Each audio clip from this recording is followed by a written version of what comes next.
கர்த்தருக்கு ஸ்தோத்திரம் உண்டாவதாக. கிறிஸ்து மகிமை விளங்கின பண்டிகைக்கு பிறகு வரக்கூடிய இந்த முதலாம் ஞாயிற்றுக்கிழமையில் பிரசங்கிப்பதற்காக நமக்கு கொடுக்கப்பட்டிருக்கிற வேத பகுதி யோவான் எழுதின நற்செய்தி நூல் 1ஆம் அதிகாரம் 29 முதல் 34 வரை.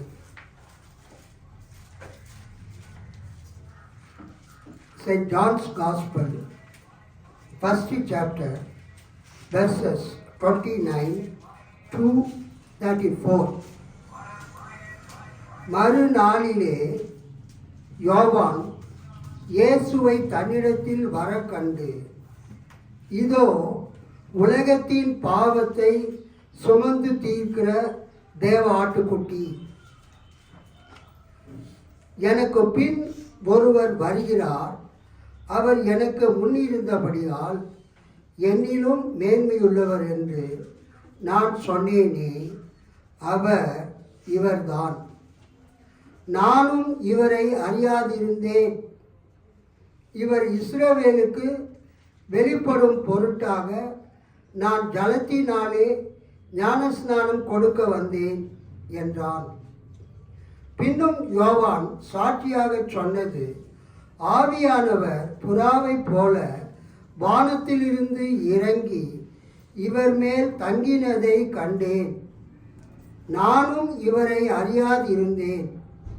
ஆனாலும் ஞானஸ்நானம் கொடுக்கும்படி என்னை அனுப்பினவர், ஆவியானவர் இறங்கி யார் மேல் தங்குவதை நீ காண்பாயோ, அவரே பரிசுத்த ஆவியினால் ஞானஸ்நானம் கொடுக்கிறவர் என்று எனக்கு சொல்லி இருந்தார். அந்தபடியே நான் கண்டு இவரே தேவனுடைய குமாரன் என்று சாட்சி கொடுத்து வருகிறேன் என்றான். கண்களை மூடி இந்த செய்திக்காக நாம் ஜெபிப்போம். மகா இரக்கமும் கிருபையும் மிகுந்த பரம தந்தையே, இந்த ஜனவரி மாதம் 11ஆம் தேதி 2026 வருஷத்தில் கிறிஸ்து மகிமை விளங்கின திருநாளுக்கு பிறகு வரக்கூடிய இந்த முதலாவது ஞாயிற்றுக்கிழமையிலே எங்களுக்கு இந்த கொடுத்த இந்த நல்ல வேத பகுதிக்காக எங்களுக்கு ஸ்தோத்திரம். இந்த யோவான் 1ஆம் அதிகாரம் 29 முதல் 34 மறைந்திருக்கிற சத்தியங்களை எங்களுக்கு வெளிப்படுத்தி தந்தருளும். இந்த செய்தியை கேட்கிற இந்த தேவனுடைய மகிமையின் சபை விசுவாசிகள் மட்டுமல்லாமல் யூடியூப், ஃபேஸ்புக் மற்றும் வாட்ஸ்அப் வழியாக இந்த செய்தியை கேட்கப் போகிற அனைவருக்கும் இயேசுவை நீர் வெளிப்படுத்துவீராக. உமக்கே ஸ்தோத்திரம். இயேசுவின் நாமத்தில் ஜெபிக்கிறோம் நல்ல பிதாவே, ஆமென். அதன் பிறகு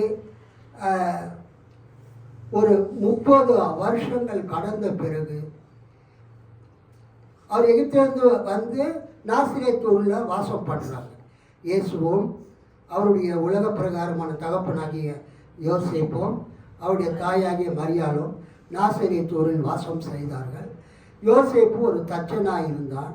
இயேசுவும் தச்சனுடைய குமாரன் என்றே அழைக்கப்பட்டார்.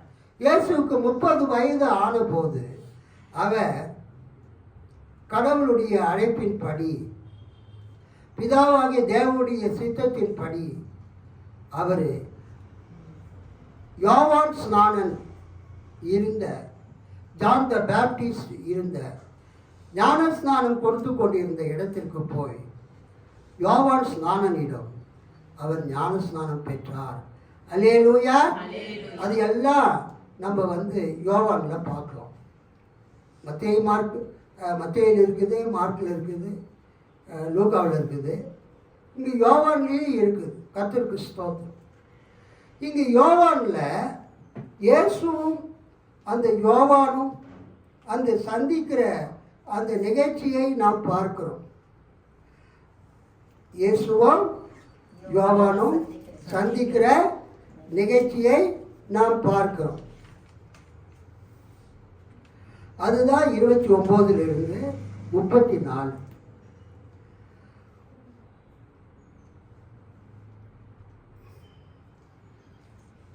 யோவான் 1ஆம் அதிகாரம் 29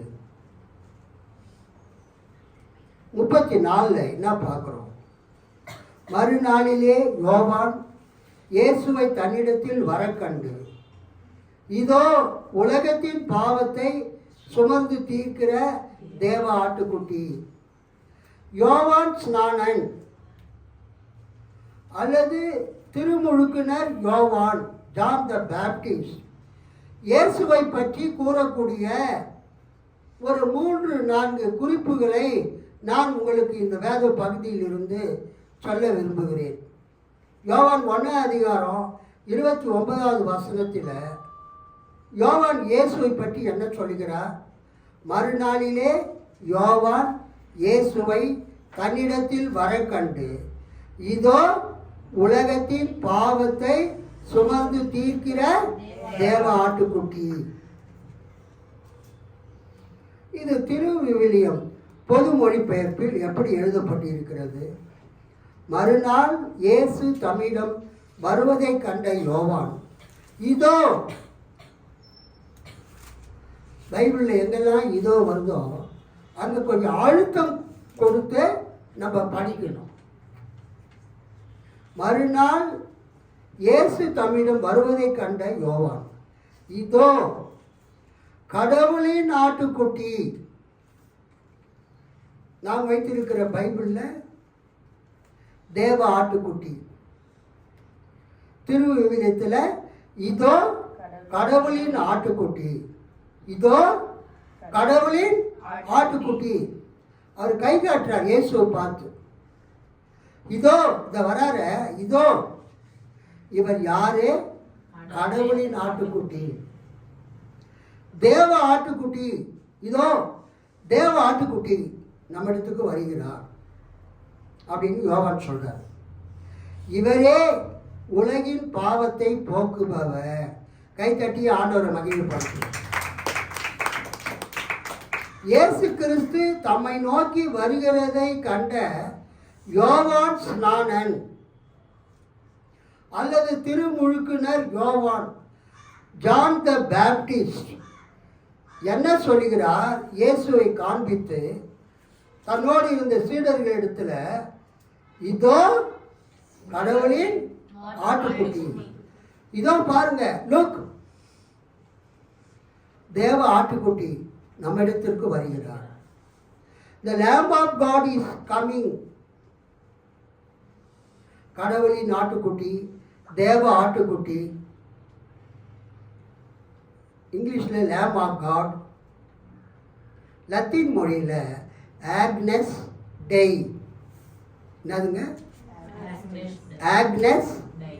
நிறைய பெண்களுக்கு ஆக்னஸ் அப்படின்னு பேர் வைப்பாங்க. எங்கள் பைபிள் காலேஜில் கூட மாஸ்டர் ஆஃப் மினிஸ்ட்ரி என்ற ஒரு கோர்ஸை பேங்க்கில் ஒர்க் பண்ணக்கூடிய ஒரு அம்மா, ஒரு நல்ல அம்மா, ஆக்னஸ் அவங்க பேர், அந்த கோர்ஸில் அட்டென்ட் பண்ணாங்க. அவங்களுக்கு டிகிரிலாம் அமைச்சிட்டோம். அந்த ஆக்னஸ் டெய், ஆக்னஸ் என்ற லத்தீன் வார்த்தைக்கு லேம்ப் ஆட்டுக்குட்டி, டெய் டிஇஐ, டெய்னா காட், கடவுள். ஸோ கடவுளின் ஆட்டுக்குட்டி, தேவ ஆட்டுக்குட்டி, லேம் ஆஃப் காட். லேம்புன்னு சொல்லக்கூடாது ஆட்டுக்குட்டியை, பி வந்து சைலண்ட்டு. அப்புறம் எப்படி உச்சரிப்பீங்க? லேம். நான் கூட பியூசி படிக்கும்போது லேம்ப்ஸ் டேல்ஸ் ஃப்ரம் ஷேக்ஸ்பியர் ஒரு book, ancillary book, Madras university பியூசியில் 1979, லேம்ப்ஸ் டேல்ஸ் ஃப்ரம் ஷேக்ஸ்பியர். எல்லா ஷேக்ஸ்பியர் ட்ராமா கதைகளும் அந்த புக்கில் இருந்தது. ரொம்ப ஒரு நல்ல ஒரு பாடம். lamb of God. கடவுளுடைய ஆட்டுக்குட்டி, தேவ ஆட்டுக்குட்டி ஆக்னஸ் டெய். டிஎல்சி சபையில் திருவிருந்து கொடுக்கும்போது அந்த ஆராதனையே ரொம்ப நல்லா இருக்கும். இப்போ நம்ம என்ன நடத்துகிறோம்? திருவிருந்து ஆராதனை. பிரசவம் பண்ண உடனே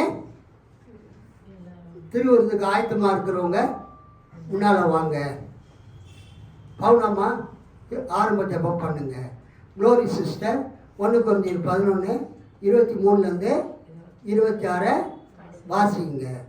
அப்புறம் அந்த திருவிருந்தை பற்றி நான் பேசிட்டு ஜபம் பண்ணி, இந்த அப்பம் உங்களுக்காக பிற்கப்பட்ட கர்த்தராகிய இயேசு கிறிஸ்துவின் திருசரீரம், இந்த திராட்சை ரசம் உங்களுக்காக சிந்தப்பட்ட கர்த்தராகிய இயேசு கிறிஸ்துவின் திரு ரத்தம் அப்படின்னு சொல்லிட்டு ஒருத்தருக்கு நம்ம போய் கொடுக்குறோம். பட் லுத்தரன் சர்ச்செல்லாம் நீங்கள் பார்த்தீங்கன்னா அந்த ராபாஜின ஆராதனையே அவ்வளோ பக்தியாக இருக்கும். நான் கோயத்தில் இருந்தேன், ஸ்கூல் படிக்கும்போதும் காலேஜ் படிக்கும்போதும்.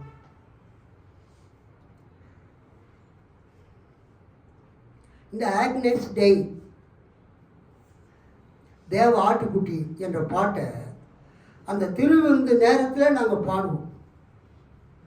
அல்லேலூயா. பாவத்தை சுமர்ந்த தேவ ஆட்டுக்குட்டி எங்கள் மேல் உமது அடியார் மேல் கிருபையாய் இரக்கமாயிரும். கர்த்தாவே சுத்த இருதயத்தை என்னில் சிருஷ்டியும்.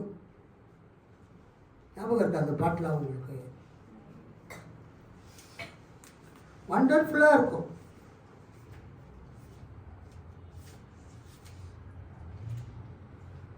நான் ஏன் சொல்கிறேன்னா, அந்த திருவிருந்து ஆராதனையில் பாடக்கூடிய அந்த பாடல் ஆக்னஸ் டெய் என்ற பாடல் மிகவும் அருமையான பாடல். ஆட்டுக்குட்டி இயேசுவை நோக்கி நாம் அந்த திருவிருந்தில் பாடக்கூடிய பாடல். பாவத்தை சுமந்த தேவ ஆட்டுக்குட்டியே எங்கள் மேல் உமது அடியார் மேல் இரக்கமாயிரும். இந்த வசனத்திலிருந்து தான் வரும். யோவான் ஸ்நானன், ஜான் த பேப்டிஸ்ட், தன்னிடத்தில் வரக்கூடிய இயேசுவை பார்த்து என்ன சொல்லுகிறார்? இதோ. எப்படி சொல்லணும்? பைபிளில் ஆதி ஆமத்திலிருந்து வெளிப்படுத்தின விசேஷம் வரைக்கும் எங்கெல்லாம் இதோ என்ற வார்த்தை வருதோ, ஆங்கிலத்தில் பிஹோல்ட், லோ, சி, லுக், இதெல்லாம் தமிழில் இதோ என்று அழைக்கப்படுகிறது. யோவான் சொல்றாரு, இதோ கடவுளின் ஆட்டுக்குட்டி, இதோ தேவ ஆட்டுக்குட்டி. இவர் யார்? இவரே உலகின் பாவத்தை போக்குபவர். அல்லேலூயா. இவரே உலகத்தின் பாவத்தை போக்குபவர். நம்ம வச்சிருக்கிற பைபிள்ல இதோ உலகத்தின் பாவத்தை சுமந்து தீர்க்கிற தேவ ஆட்டுக்குட்டி. ஸோ யோவான் இயேசுவை பார்த்து ஒரு 3-4 காரியத்தை சொல்றாரு. அது நாளைத்தையும் பார்க்க முடியுமான்னு தெரியல, ஏதாவது ஒன்றை உருப்படியாக பார்க்கலாம். அதில் முதல் காரியம், இதோ உலகத்தின் பாவத்தை சுமந்து தீர்க்கிற தேவ ஆட்டுக்குட்டி. எனக்கு பின் ஒருவர் வருகிறார், அவர் எனக்கு முன் இருந்தபடியால் என்னிலும் மேன்மையுள்ளவர் என்று நான் சொன்னேனே, அவர் இவர்தான். அல்லேலூயா. இரண்டாவது யோவான் என்ன சொல்றாரு?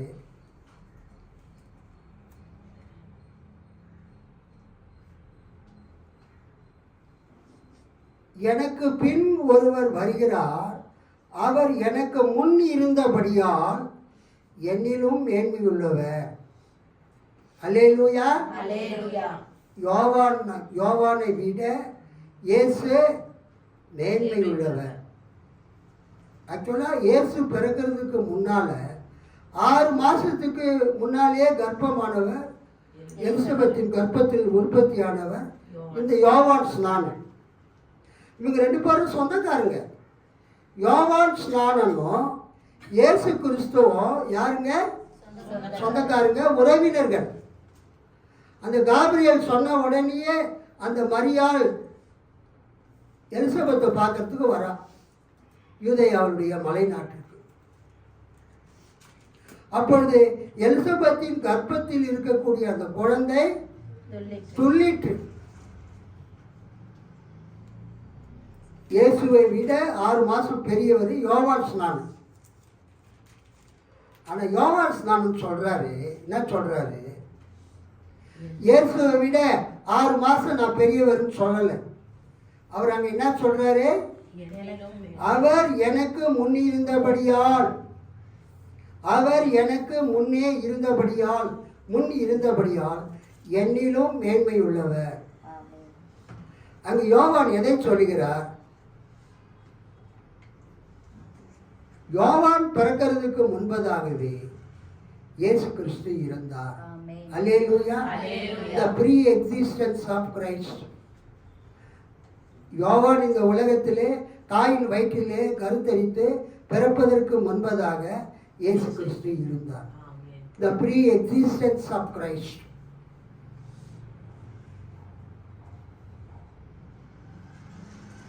ஆதியிலே வார்த்தை இருந்தது, அந்த வார்த்தை மாம்சமாகி நம் மத்தியிலே வாழ்ந்தார். அவரை ஏற்றுக்கொண்டவர்களுக்கு அவர் கடவுளுடைய பிள்ளைகளாகும் அதிகாரத்தை கொடுக்கிறார். யோவான் 1:1 யோவான் 1:14 அடிப்படையாக வைத்து ஒரு போப் கூறினார். அதை ஃபேஸ்புக்கில் கூட போட்டிருக்கிறார். என்ன போட்டிருக்கிறாரு? கடவுளின் வார்த்தை மனிதனாகிற்று. The word of God became Christ. அந்த கிறிஸ்துவை யாரெல்லாம் ஏற்றுக்கொள்கிறார்களோ அவர்களுக்கு கடவுளின் பிள்ளைகளாகும்படியான அதிகாரத்தை கடவுள் தருகிறார். அல்லேலூயா. அந்த பாயிண்ட் தான் இங்க நம்ம பார்க்கணும். 2வது பாயிண்ட், அவர் எனக்கு முன்னிருந்தபடியால் என்னிலும் மேன்மை உள்ளவர். 3வது பாயிண்ட்,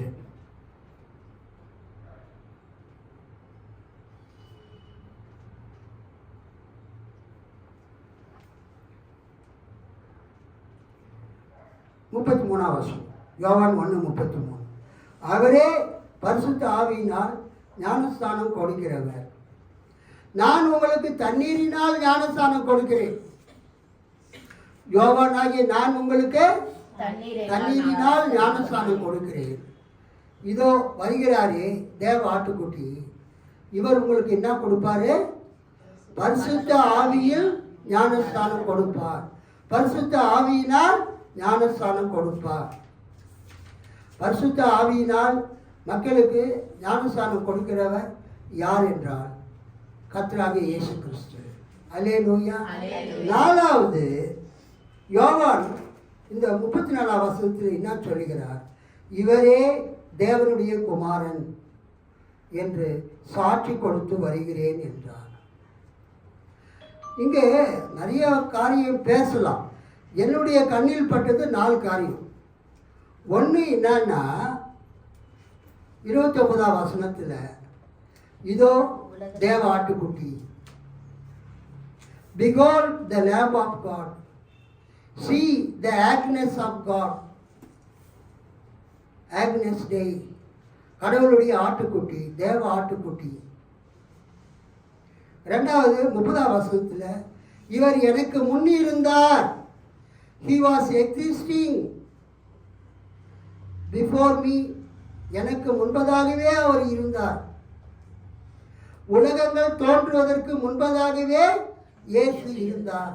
யோவான் 1:1 யோவான் 1:14 இந்த மாம்சத்திலே வெளிப்பட்ட கடவுளின் வார்த்தையாகிய இயேசுவை யார் ஏற்றுக்கொள்கிறார்களோ அவர்களுக்கு கடவுளின் பிள்ளைகளாகும்படியான அதிகாரத்தை இயேசு கொடுக்கிறார்.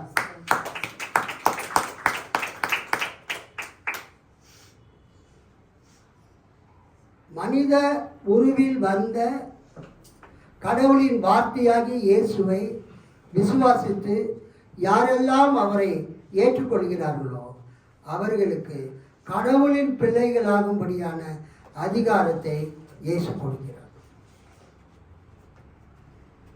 ரெண்டாவது, அவர் ஏற்கனவே இருந்தார். மூன்றாவது, அவர்தான் மக்களுக்கு பரிசுத்த ஆவியினால் ஞானஸ்நானம் கொடுக்கிறார். நாலாவது, அவர்தான் தேவனுடைய குமாரன், சன் ஆஃப் காட், கடவுளுடைய குமாரன், இறை மைந்தன். யார்? இயேசு கிறிஸ்து. ஸோ இந்த காலை நேரத்தில் நான் காலேஜ் படிக்கும்போது, நான் அடிக்கடி காலேஜ் படிக்கும்போதுன்னு சொல்கிறேன், ஏன்னா அவ்வளோ விஷயம் இருக்குது. அங்கே ஒரு காமர்ஸ் ஒரு ப்ரொஃபஸர் ஒருத்தர் வந்தார். ப்ரொஃபஸர் ஆரோக்கிய ராஜன் நினைக்கிறேன். அவர் ரொம்ப டீப் தியாலஜிக்கல் பாயிண்ட்ஸ்லாம் சொல்லுவார் மாணவர்களுக்கு. ஒரு முறை சொன்னார், நானும் பிதாவும் ஒன்றாக இருக்கிறோம், என் பிதா என்னிலும் பெரியவர் அப்படின்னு வசனம் இருக்குது. அதுக்கு என்ன அர்த்தம்னா, ஒரு பெரிய கற்கண்டு மலையை பார்க்குறீங்க, அந்த பெரிய கற்கண்டு மலையை உங்களால் சாப்பிட முடியுமா? ஆனால் அதே நேரத்தில் ஒரு கல்யாணத்துக்கு போகும்போது கல்யாண மண்டப வாசல் என்ன வச்சுருப்பாங்க? பன்னீர், அப்புறம் அந்த சந்தனம் வச்சுருப்பாங்க ஒரு கிண்ணத்தில், ஒரு தட்டில் கற்கண்டு துண்டு. ஸோ நீங்கள் அந்த சந்தனத்தை தொட்டுக்கிட்டு அந்த பூவை கொஞ்சம் எடுத்துக்கிட்டு அந்த கற்கண்டு எடுத்து வாயில் நீங்கள் போட்டுக்குவீங்க. அவர் ப்ரொஃபஸர் ஆரோக்கியராஜ் அந்த காமர்ஸ் டிபார்ட்மெண்ட்டு, அவர் வந்தார், வேற ஒரு காலேஜ்லேருந்து இங்கே வந்தார் எங்கள் காலேஜுக்கு. அப்போ அவர் சொன்னார், ஒரு பெரிய கற்கண்டு மலையை உங்களால் என்ன பண்ண முடியாது? எடுத்து சாப்பிட முடியாது, கடிக்க முடியாது, அது சுவையை நீங்கள் அறிந்து கொள்ள முடியாது. அதே நேரத்தில் அந்த கற்கண்டை நீங்கள் உடைத்து ஒரு சிறு துண்டை எடுத்து நீங்கள் சாப்பிட்டீர்கள் என்றால் அந்த கற்கண்டு மலையில் என்ன சுவை இருக்குமோ அதே சுவை தான் இந்த கற்கண்டு துண்டில் இருக்கும். அந்த கற்கண்டு மலைக்கு பேர் தான் பிதா, ஃபாதர், தேவன். அவர் ஒருவரும் பார்க்க முடியாது, அவரை ஒருவரும் ருசி பார்க்க முடியாது, அவர் எப்படின்னு சொல்ல முடியாது. ஆனால் அந்த கற்கண்டு துண்டிலிருந்து வந்தது தான் இந்த கற்கண்டு துண்டு, அவர் தான் இயேசு கிறிஸ்து. ஸோ இந்த இயேசு கிறிஸ்துவை தொடக்கூடியவராக, பார்க்கக்கூடியவராக, பேசக்கூடியவராக வந்தபோது மக்கள் அவரை கண்டார்கள், அவரை ருசி பார்த்தார்கள். அல்லேலூயா. அப்போ இயேசு சொல்றாரு, என்னை கண்டவன் என் பிதாவை கண்டார். இந்த கற்கண்டு துண்டு சொல்லுது, நீங்க என்ன ருசி பார்த்தீங்கன்னா அந்த கற்கண்டு மலையை ருசி பார்ப்பீங்க. என்னுடைய ஸ்ட்ரக்சர், என்னுடைய டேஸ்ட், என்னுடைய கலர், என்னுடைய கிறிஸ்டல் ஸ்ட்ரக்சர் எல்லாம் எப்படி இருக்குதோ அதுதான் அந்த கற்கண்டு மலையில் இருக்கும். நானும் பிதாவும் ஒன்றாக இருக்கிறோம். இதில் அந்த கற்கண்டு துண்டு பெருசா, கற்கண்டு மலை பெருசான்னு நம்ம கேள்வி கேட்கறது இல்லை. ரெண்டுமே ஒன்று தான். அந்த கற்கண்டு மலையிலிருந்து தான் இந்த துண்டு வந்தது. அதை போல பிதாவாகிய தேவனிடத்தில் இருந்து வந்தவர் தான் கர்த்தராகிய இயேசு கிறிஸ்து. அதனால்தான் இயேசு சொல்றாரு, நானும் பிதாவும் ஒன்றாய் இருக்கிறோம், என்னை கண்டவன் என் பிதாவை கண்டான். யோவான் இந்த 1 அதிகாரம் 29 34 4 குறிப்பு சொல்றாரு. 1 தேவ ஆட்டுக்குட்டி, லேம்ப் ஆஃப் காட், கடவுளின் ஆட்டுக்குட்டி, ஆக்னஸ் டேய். அவர் எதுக்காக வந்தாரு? உலகின் பாவத்தை போக்குபவர். அல்லேலூயா. உலகத்தின் பாவத்தை போக்குபவர். கடைசியா சொல்லக்கூடிய பாயிண்ட், இவரே இறைமகன், இவரே தேவனுடைய குமாரன், இவரே கடவுளுடைய குமாரன். கைத்தட்டி ஆனது மகிழ்ச்சி. ஒன்றாவது point lamb of God which takes away the sins of the world. உலகத்தின் பாவத்தை சுமந்து தீர்க்கிற தேவ ஆட்டுக்குட்டி. நாலாவது பாயிண்ட், இவரே தேவனுடைய குமாரன், இவரே இறைமகன். நடுவில் இருக்கிற 2 பாயிண்ட், இவர் எனக்கு முன்னிருந்தார். யோவான் சொல்றாரு, நான் ஆக்சுவலாக இயேசு கிறிஸ்துவை விட 6 மாதம் பெரியவர். எங்கள் அம்மா எலிசபெத் வயிற்றுல நான் 6 மாதமாக இருக்கும்போது தான் மரியாள் எங்கள் வீட்டுக்கு வந்தாங்க. இயேசுவை விட நான் 6 மாதம் பெரியவராக இருந்தாலும் நான் பிறக்கிறதுக்கு முன்னாலேயே இவர் இருக்கிறார். உலக தோற்றத்துக்கு முன்பதாகவே இருக்கிறார். Christ was existing before the creation of the world. உலகத்தை கடவுள் படைப்பதற்கு முன்பதாகவே கிறிஸ்து இருக்கிறார். மூணாவது பாயிண்ட், நான் உங்களுக்கு தண்ணீரில் ஞானஸ்நானம் கொடுக்கிறேன். தேவ ஆட்டுக்குட்டியாகிய இவர், தேவகுமாரனாகிய இவர் உங்களுக்கு பரிசுத்த ஆவியினால் ஞானஸ்நானம் கொடுப்பார். அல்லேலூயா. பாஸ்டர் உங்களுக்கு தண்ணியில ஞானஸ்நானம் கொடுக்கிறார். ஆனா இயேசு கிறிஸ்து உங்களுக்கு எதுல ஞானஸ்நானம் கொடுப்பார்? பரிசுத்த ஆவியினால் ஞானஸ்நானம் கொடுப்பார். நான் உங்களுக்கு தண்ணீரில் ஞானஸ்நானம் கொடுக்கிறேன், இவர் உங்களுக்கு பரிசுத்த ஆவியினால் ஞானஸ்நானம் கொடுப்பார். இந்த 4 காரியங்களை அங்கு யோவான் சொல்லுகிறதை பார்க்கிறோம். இதில் ஒரு காரியத்தை மட்டும் நான் உங்களுக்கு சற்று விரிவாக சொல்ல விரும்புகிறேன்.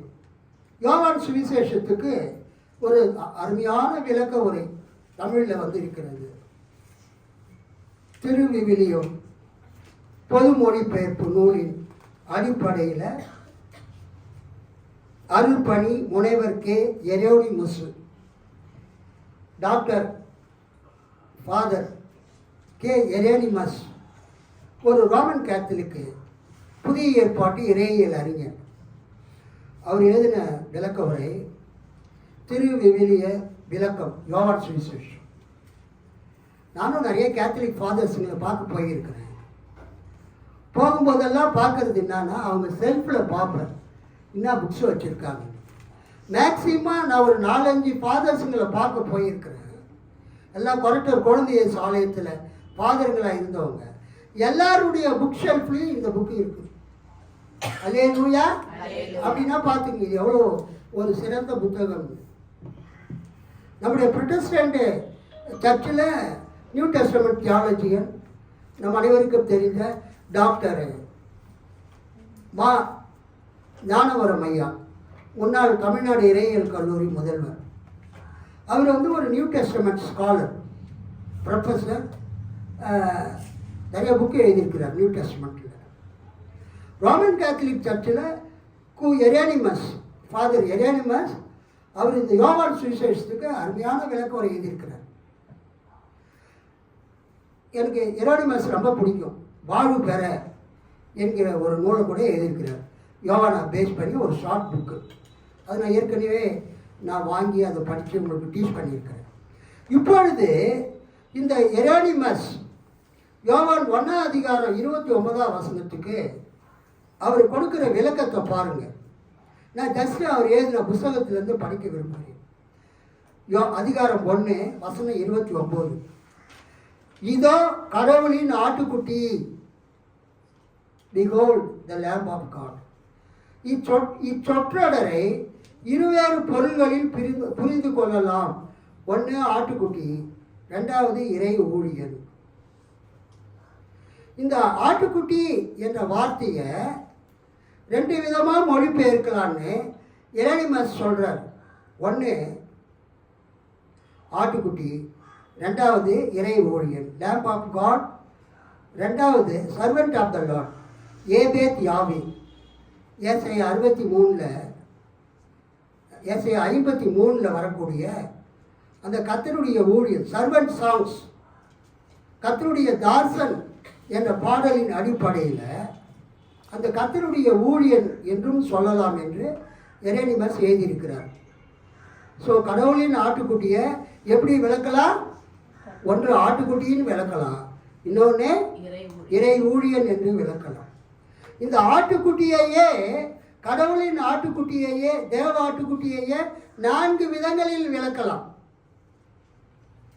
ஒன்று பஸ்கா ஆடு, 2வது பாவ பரிகார ஆடு, 3வது திருவெளிப்பாட்டு ஆடு, 4வது அன்றாட பலியாடு. ஸோ இந்த தேவ ஆட்டுக்குட்டியை 4 ஆடுகளாக நாம் விளக்கலாம். ஒன்று பஸ்கா பண்டிகை அன்றைக்கு பலி செலுத்தக்கூடிய பஸ்கா ஆடு. அதை நம்ம யாத்திராகமம் 12வது அதிகாரம் 6ஆம் வசனத்தில், யாத்திராகமம் 12:46, யோவான் 19:36 நம்ம அந்த பஸ்கா ஆடை பற்றி நாம் வாசிக்கலாம். யூதர்கள் நிசான் மாதம் 14ஆம் தேதி அன்னைக்கு இந்த பஸ்கா ஆட்டை பலி செலுத்துவார்கள். அல்லேலூயா. அது கரெக்டாக எப்போ பலி செலுத்துவாங்கன்னா பகல் 12 மணிக்கு பிறகு தான் பலி செலுத்துவாங்க. எத்தனை மணிக்கு பலி செலுத்துவாங்க? ஆமாம், பகல் 12 மணிக்கு பிறகு. யோவான் என்ன பண்றாருன்னா, யோவான் 19வது அதிகாரம் 36ஆம் வசனத்தை படிங்க. அவருடைய எலும்புகளில் ஒன்றும் முறிக்கப்படுவதில்லை என்கிறது வேத வாக்கியம் நிறைவேறும்படி இவைகள் நடந்தது. பஸ்கா ஆட்டினுடைய எலும்புகளில் ஒன்றும் முறிக்கப்படுவதில்லை. அது ஒரு ரூல். அது பழுதற்றதாக இருக்கணும். அதனுடைய எலும்புகள் எதையும் என்ன பண்ணக்கூடாது, உடையக்கூடாது என்பது அந்த பஸ்கா ஆட்டை பற்றிய அது என்னன்னா அந்த ஒரு ரூல்ஸ், விதிமுறைகள். இங்கே நம்ம என்ன பார்க்குறோன்னா, இயேசுவை எப்போ சிலுவையில் அறையிறாங்க?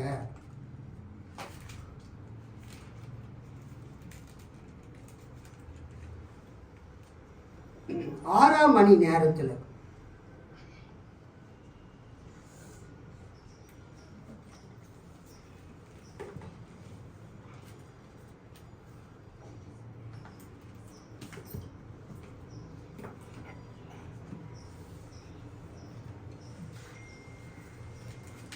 அந்த வசனம் எங்க இருக்கு பாருங்க.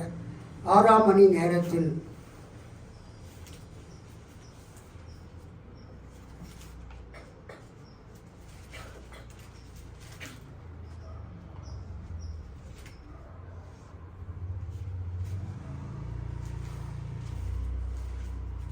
இயேசுவை சிலுவையில் அறைந்த நேரம் 6ஆம் மணி நேரம்.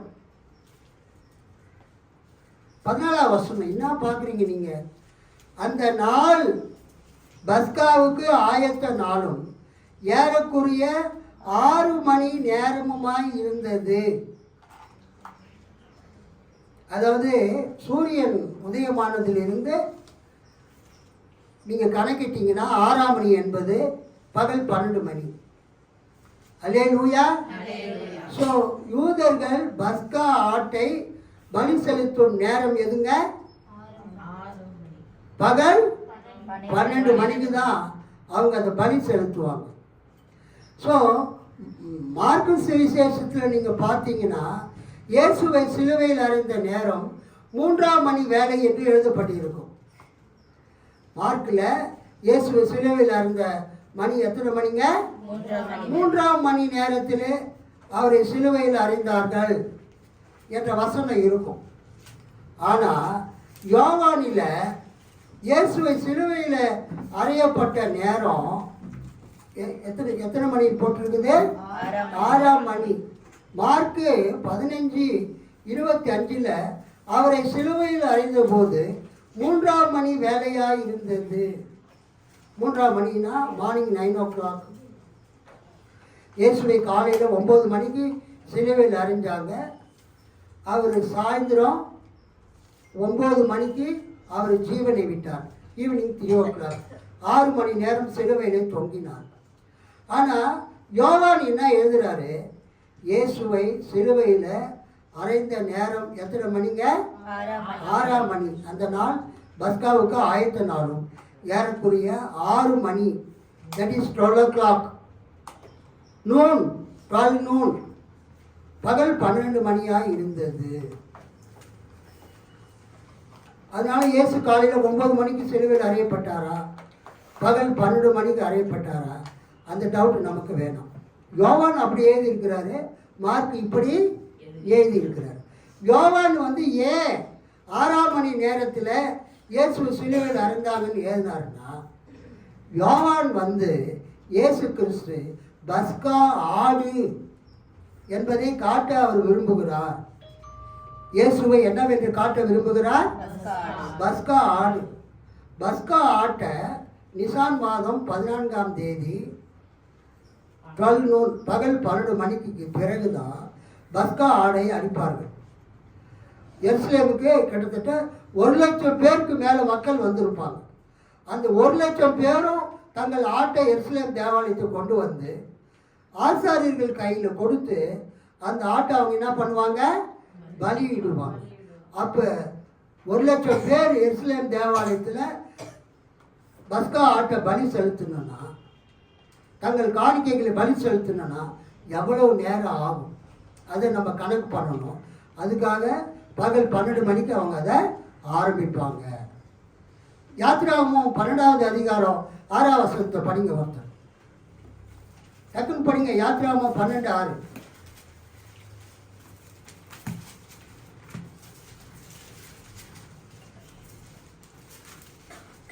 அதை இந்த மாதம் 14ஆம் தேதி வரைக்கும் வைத்திருந்து இஸ்ரவேல் சபையின் ஒவ்வொரு கூட்டத்தாரும் சாயங்காலத்தில் அதை அடித்து அதன் இரத்தத்தில் கொஞ்சம் எடுத்து தாங்கள் அதை புசிக்கும் வீட்டு வாசல் நிலைக்கால்களில் 2லும் நிலையில் மேற்சட்டத்திலும் தெளித்து அன்று ராத்திரியிலே அதன் மாம்சத்தை நெருப்பினால் சுட்டு புளிப்பில்லா அப்பத்தோடு கசப்பான கீரையோடும் அதை புசிக்க கடவர்கள். யாத்திராகமம் 12:6 நம்ம என்ன பார்க்குறோம்? பஸ்கா ஆடு நிசான் மாதம் 14ஆம் தேதி அடிக்கப்பட வேண்டும். அதை யோவான் இங்கே குறிப்பிடுகிறார். நிசான் மாதம் 14ஆம் தேதி பகல் 12 மணிக்கு பிறகு பஸ்கா ஆடுகள் அடிக்கப்படும். எப்படி எருசலேம் தேவாலயத்தில் ஆசாரியர்களால் பஸ்கா ஆடு அடிக்கப்படுதோ அதே மாதிரி இயேசு கிறிஸ்து பஸ்கா ஆட்டுக்குட்டியாக சிலுவையிலே அறையப்பட்டார். ஸோ எருசலேம் தேவாலயத்தில் ஆடு பலி செலுத்தப்பட்டது. கொல்கத்தாவில் சிலுவையில் இயேசு பலி செலுத்தப்பட்டார். பஸ்கா ஆட்டினுடைய எலும்பு முறிக்கப்படக்கூடாது. பஸ்கா ஆட்டின் ரத்தம் எப்படி இஸ்ரவேல் மக்களுக்கு விடுதலை கொடுத்ததோ அதே மாதிரி இந்த உலகத்தில் வசிக்கக்கூடிய மக்களுக்கு பாவ மன்னிப்பை இயேசுவின் ரத்தம் கொடுக்கும்படியாக சிலுவையில் சிந்தப்பட்டது. வெளிப்படுத்தல் 5ஆம் அதிகாரம் 9ஆம் வசனத்தை ஒருத்தர் படிங்க.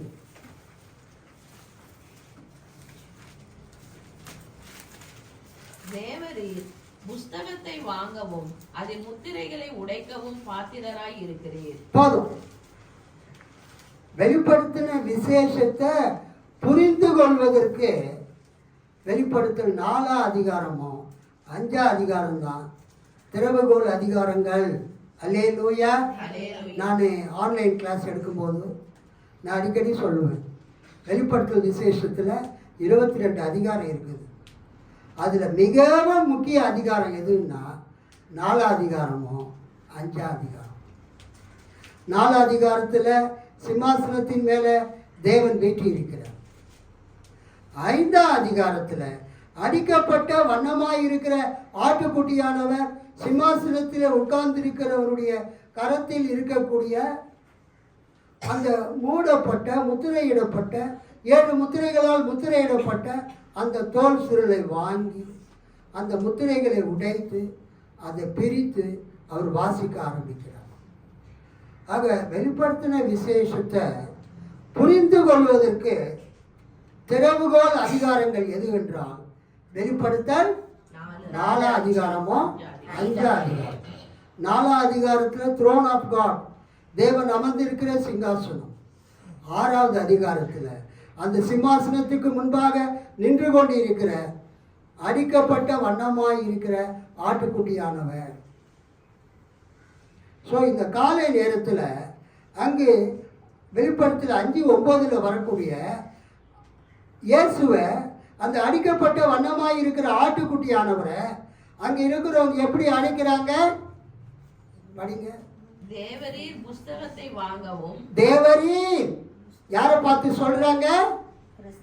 அடிக்கப்பட்ட வண்ணமாய் இருக்கிற அங்க நின்று கொண்டு இருக்கிற ஆட்டுக்குட்டியானவரை பார்த்து அங்க இருக்கிறவங்க சொல்றாங்க. என்ன சொல்றாங்க? தேவரீர் புஸ்தகத்தை வாங்கவும். தேவரீர் புஸ்தகத்தை வாங்கவும். அதில் முத்திரைகளை உடைக்கவும் அதுல 7 முத்திரைகள் போடப்பட்டு இருக்கிறது. அந்த முத்திரைகளை உடைக்கவும் நீ பாத்திரராய் இருக்கிறீர். Wonderful passage. வெளிப்படுத்தல் 4ஆம் அதிகாரம் 5ஆம் அதிகாரம் அதை படித்து நடத்தி முடிக்கிறதுக்கு கிட்டத்தட்ட 2 கிளாஸ் 3 கிளாஸ் ஆகும். அவ்வளோ வண்டர்ஃபுல் பேசேஜ். அங்கே இருக்கிற 24 மூப்பர்கள், 4 ஜீவன்கள், அங்கே இருக்கக்கூடிய கோடான கோடி தேவ தூதர்கள் இயேசுவை பார்த்து எப்படி அழைக்கிறாங்க? இயேசுவை எப்படி அட்ரஸ் பண்றாங்க? தேவரீர். எப்படி அவங்க கூப்பிடுறாங்க? பிதாதான் தேவன் நம்ம நினைச்சிருக்கிறோம். ஆனா பரலோகத்தில் இருக்கிறவங்களுக்கு தெரியுது, சிலுவையிலே அறையப்பட்டு ரத்தத்தை சிந்தி மரித்து 3ஆம் நாள் உயிர்த்தெழுந்த அந்த இயேசு கிறிஸ்து இப்ப எப்படியா இருக்கிறார்? தேவரீர். இத யோவான் ஸ்நானன் சொல்றாரு. பஸ்கா ஆடு, தேவ ஆட்டுக்குட்டி. 2வது அந்த வசனத்தை படிங்க. யோவான் 1ஆம் அதிகாரம் 29 உங்க பைபிள்ல. மறுநாளிலே யோவான் இயேசுவை தன்னிடத்தில் வர கண்டு, இதோ உலகத்தின் பாவத்தை சுமந்து தீர்க்கிற தேவ ஆட்டுக்குட்டி. ஆமா, இந்த பாயிண்ட் முக்கியம். இதோ எப்படி படிக்கணும் க்ளோரி சிஸ்டர்? அந்த இதோவுக்கு நீங்க ஒரு எம்பசிஸ் கொடுக்கணும். யூடியூப்ல ஒரு நாள் ஒரு ஐயா பேசிக்கிறார். உங்க எலும்புகளுக்கெல்லாம் கால்சியம் ரொம்ப அவசியம். அந்த கால்சியம் எள்ளில் கிடைக்குது. ஒரு நாளைக்கு டெய்லி 1 ஸ்பூன் எள்ளை நீங்கள் சாப்பிட்டீங்கன்னா உங்கள் உடம்புல ஆட்டோமேட்டிக்காக கால்சியம் சத்து கூடுது. நான் அதை பார்த்துட்டு அவர் என்ன சொல்கிறாருன்னு கவனிச்சா, தினமும் 1 ஸ்பூன் சாப்பிட்டா உங்களுக்கு நல்லா கால்சியம் கிடைக்கின்றார். தினமும் 1 ஸ்பூனு சாப்பிட்டா உங்களுக்கு 1 ஸ்பூனு சாப்பிட்டா உங்களுக்கு என்ன கிடைக்கும்? கால்சியம். உடனே எல்லாரும் அவர் கண்ணாமண்ணான்னு திட்டி எழுதியிருந்தாங்க. என்னையா படிக்கிற, ஒழுங்கா உச்சரிப்பு கூடையான்னு. உடனே நானும் எழுதுனேன். இந்த வீடியோவில் இந்த கால்சியத்தை பற்றி பேசுகிறவர் எல்லை என்ற வார்த்தையை அழுத்தமாக உச்சரிக்கணும். அது அவர் உச்சரிக்கல, அதான் தவறு. அது நிறைய பேர் எனக்கு லைக் பண்ணியிருந்தாங்க. பேசும்போது சில வார்த்தையை நல்லா உச்சரிக்கணும். இதோ அப்படின்னு வந்தா நீங்க எப்படி உச்சரிக்கணும்? இதோ, இதோ, இதோ, behold, lo, look, see. டீச்சர்ஸுங்க கிளாஸ் எடுக்கும்போது பிள்ளைங்களை பார்த்து சொல்லுவாங்க, all of you look at me, listen to me, look here,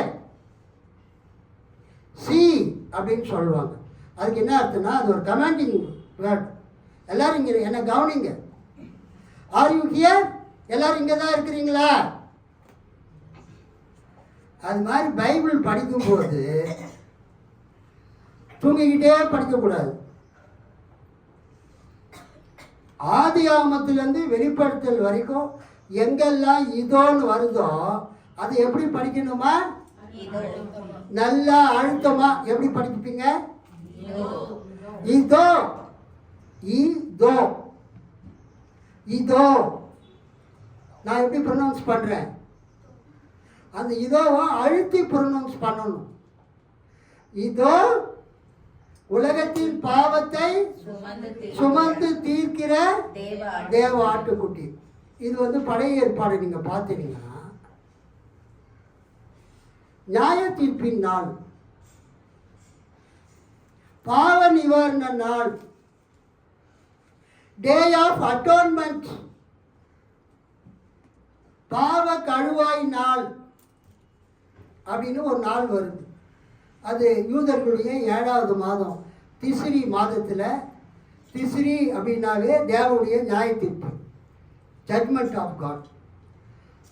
அந்த திஸ்ரி மாதத்தில் இந்த பாவ கழுவாய் நாள், டே ஆஃப் அட்டோன்மெண்ட், பாவ நிவாரண நாள் வரும். அந்த நாளில் 2 ஆட்டை கொண்டு வருவாங்க. ஒரு ஆட்டு மேலே அந்த பிரதான ஆசாரியர் கை வச்சு ஜெபம் பண்ணுவார். அந்த ஆட்டை பலி செலுத்திடுவாங்க. இன்னொரு ஆட்டை கொண்டு போயிட்டு பாளையத்துக்கு புறம்பே ரொம்ப தூரத்துக்கு கொண்டு போய் அந்த ஆட்டை விட்டுட்டு வந்துடுவாங்க. They take 2 lambs. 2 ஆட்டுக்குட்டியை எடுத்துக்கிறாங்க. ஒரு ஆட்டுக்குட்டி எதுக்காக எடுத்துக்கிறாங்க? பலி செலுத்துவதற்காக. Sacrificial goat or sacrificial லேம்.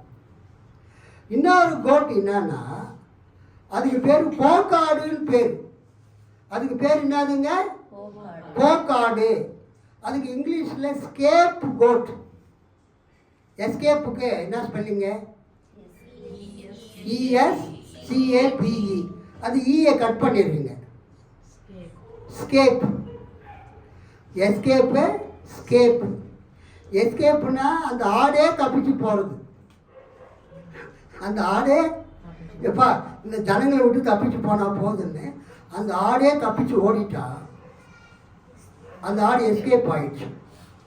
அதே நேரத்தில் நீங்கள் என்ன பண்ணுறீங்க? உங்கள் வலது கரத்தை அந்த ஆட்டின் மேலே வைத்து அந்த ஆசாரி, பிரதான ஆசாரி தன்னுடைய பாவத்தையும் ஜனங்களுடைய பாவத்தையும் அந்த ஆட்டுக்கு டிரான்ஸ்ஃபர் பண்ணிடுறார்.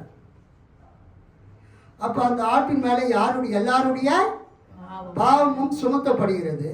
அந்த ஆட்டை போய் 2 பேரும் தூக்கிட்டு போய் பாளையத்துக்கு புறம்பே ரொம்ப தூரத்தில் போய் அந்த ஆடு திரும்ப வழி கண்டுபிடிச்சி வீட்டுக்கு வராதபடிக்கு ரொம்ப தொலைவில் விட்டுட்டு வந்துடுவாங்க வனாந்திரத்தில். அப்போ அந்த ஆடு வனாந்திரத்தில் அலைஞ்சி அலைஞ்சி அலைஞ்சி தண்ணி இல்லாமல் அங்கேயே செத்து போயிடும். அப்போ மக்களுடைய பாவம் எல்லாத்தையும் அந்த ஆடு என்ன பண்ணிடும்? சுமந்து கொண்டு போய்விடும். அதுக்கு பேர் தான் போக்க ஆடு, ஸ்கேப் கோட். இந்த ஸ்கேப் கோட் என்ற இந்த வார்த்தை ஆங்கிலத்தில் என்ன மீனிங்கில் வருதுன்னா, யாரோ ஒருத்தர் தப்பு பண்ணுறார், அந்த தப்பை அந்த பழியை இன்னொருத்தர் மேலே சுமத்திடுறார். தப்பு பண்ணவர் நல்லா இருக்கிறார் வீட்டில், சுமத்தப்பட்டவர் எங்கே போயிடுறாரு? வெளியில் போயிடுறார், சிறைச்சாலைக்கோ எங்கேயோ போயிடுறார், காணாமல் போயிடுறார். அதனால உண்மையாக தப்பு பட்ட இஸ்ரவேலர்கள் எல்லாம் பாளையத்தில் இருக்கிறாங்க. தப்பு பண்ணாத அந்த ஆடு என்ன பண்ணுது? அந்த பாவத்தை சுமந்து கொண்டு அது பாளையத்துக்கு வெளியில் போய் சேர்த்து அழித்து விடுகிறது. அந்த அர்த்தத்தை தான் இந்த 1:29 அந்த ஆட்டுக்கு சொல்றாங்க. இதோ உலகத்தின் பாவத்தை சுமந்து தீர்த்த தேவ ஆட்டுக்குட்டி. எப்படி பழைய ஏற்பாட்டிலே அந்த பாவ நிவாரண நாளில், டே ஆஃப் அட்டோன்மெண்ட்ல இஸ்ரவேல் மக்களுடைய பாவங்களை, அந்த ஆசாரியர்களுடைய பாவங்களை அந்த ஆட்டின் மீது சுமத்தி டிரான்ஸ்ஃபர் பண்ணி அந்த ஆட்டை கொண்டு போய் அந்த பாலைவனத்தில் திரும்பி வர முடியாத இடத்துல விட்டுட்டு வந்த பிறகு அந்த ஆடு செத்து அப்படியே அழிந்து போகிறதோ, அதே போல இயேசு கிறிஸ்துவும் நம் அனைவருடைய பாவங்களை சுமந்து சிலுவையிலே மரித்தார். அல்லேலூயா. இதுதான் அந்த பாவ நிவாரண நாளிலே, டே ஆஃப் அட்டோன்மெண்ட்டில் அந்த போக்கு ஆடின் மீது சுமத்தப்படக்கூடிய அந்த பாவத்தினுடைய டிரான்ஸ்ஃபர் அது குறிச்சுக்குங்க. லேவியராகமம் 16:20, எபிரேயர் 9:6. உலகத்தினுடைய பாவங்களை போக்கும் கடவுளின் ஆட்டுக்குட்டி. லேவியராகமம் 16:20, எபிரேயர் 9:6. அதுக்கு அடுத்தது இதோ கடவுளின் ஆட்டுக்குட்டி, இதோ தேவ ஆட்டுக்குட்டி என்பதை மூன்றாவது விதமாக எப்படி விளக்குறாங்கன்னா, வெளிப்படுத்தல் 7:17, வெளிப்படுத்தல் 17:14, வெளிப்படுத்தல் 7:17 படிங்க ஒருத்தர், இன்னொருத்தர் வெளிப்படுத்தல் 17:14 படிங்க. சிங்காசனத்தின் மத்தியில் இருக்கிற ஆட்டுக்குட்டியானவரே இவர்களை மேய்த்து இவர்களை ஜீவ தண்ணீர் உள்ள ஊற்றுகள் அண்டைக்கு நடத்துவார். 17:14. அவர்கள் ஆட்டுக்குட்டியானவனை கூட யுத்தம் பண்ணுவார்கள்.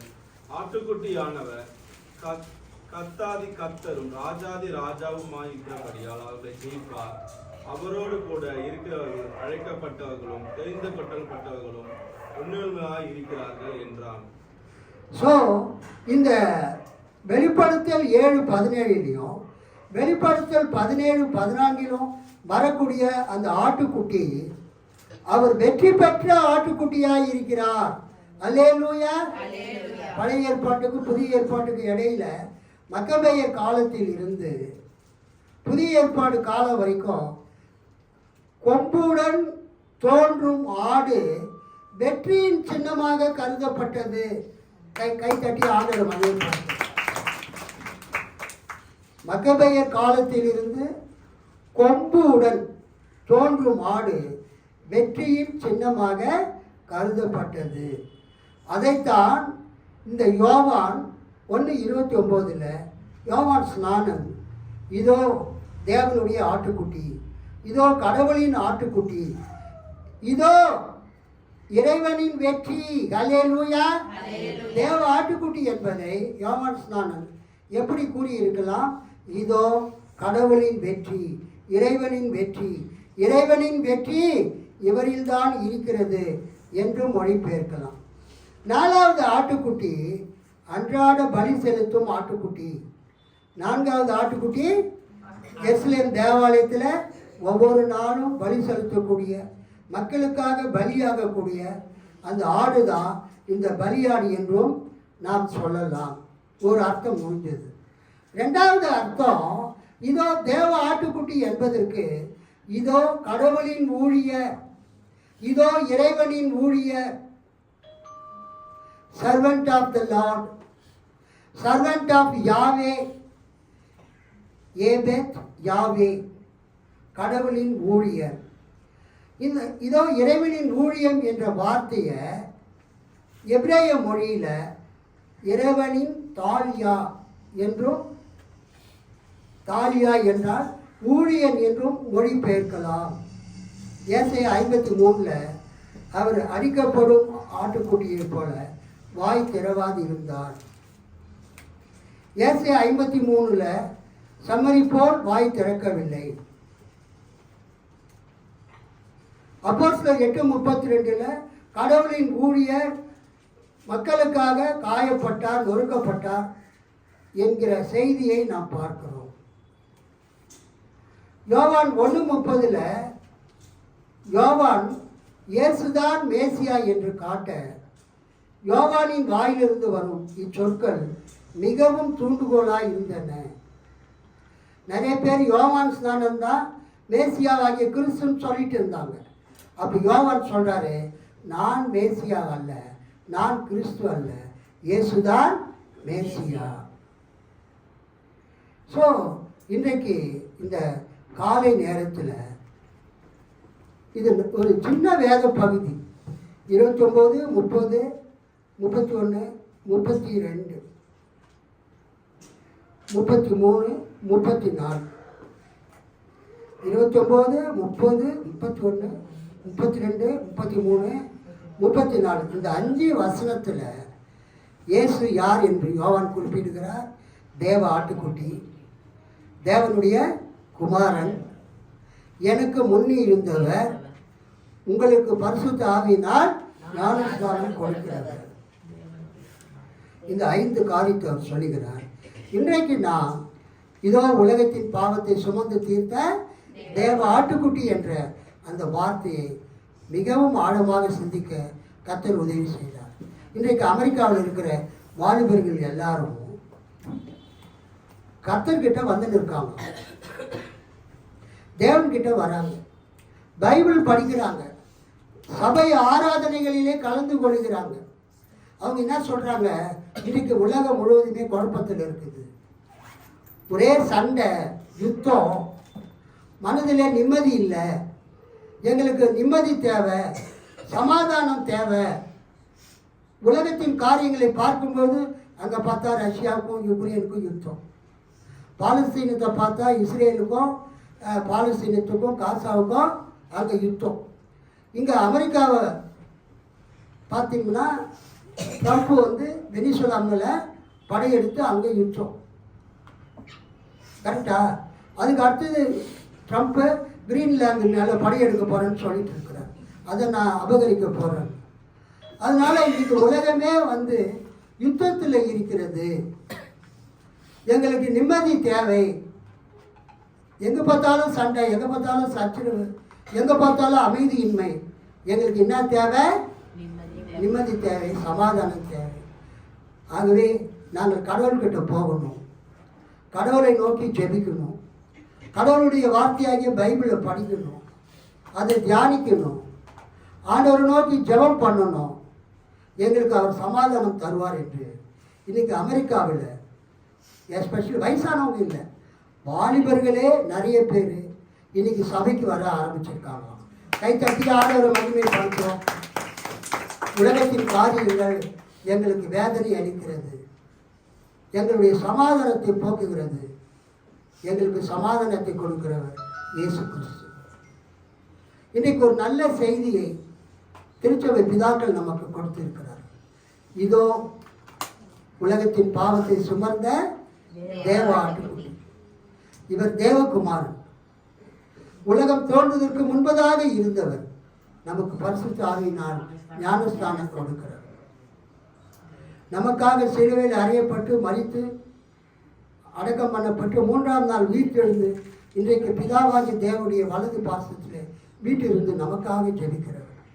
ஸோ அந்த இயேசுவை நோக்கி நாம் ஜெபிக்கும் போது நமக்கு ஆறுதலும் சமாதானமும் இயேசு நமக்கு தருகிறார் என்று அமெரிக்காவில் இருக்கிற வாலிபர்கள் சொல்லி மந்தையாய் கூட்டம் கூட்டமாக சபைக்கு வந்து கொண்டிருக்கிறார்.